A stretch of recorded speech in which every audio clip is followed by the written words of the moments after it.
Hello! Another project done. Eto, nagpa-repair ako ng dalawang dining chairs namin kasi medyo nagkabukbok na yung kanyang dalawang legs.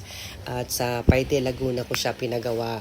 So eto, pinipintahan ko na siya ngayon kasi si Mr. is very busy cleaning our garden at saka yung magka-car wash siya ng aming sasakyan. Siya lang kasi nagka-car wash eh.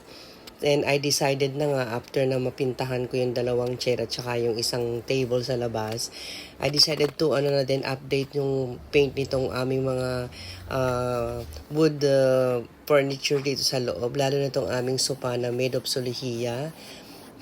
At saka yung iba naming itong aking Victorian mirror and table dito sa corner. So ito ay mga bandang lunchtime na nang matapos ako. Then ito nga pinapasok na namin. Ang ginamit ko nga pala ditong pinta is yung David's Aqua Gloss Quick Dry Enamel for wood. Water-based siya kaya napakabilis niya matuyo. Kaya dito na ako sa loob nagpinta. At saka hindi naman siya maamoy. Wala siyang odorless siya. So eto na, ang gandang tingnan nung ma-upgrade ko na itong mga pinta nitong aming muebles.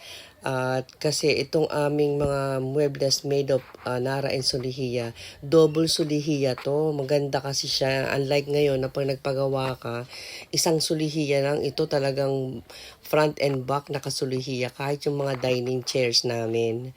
So, eto, at least nagliwanag lalo ang bahay kasi nga na-update na naman ng bagong pinta ng aming mga muebles. Pinag-iingatan ko talaga to kasi ito ay from my lolas pa and then from my mother.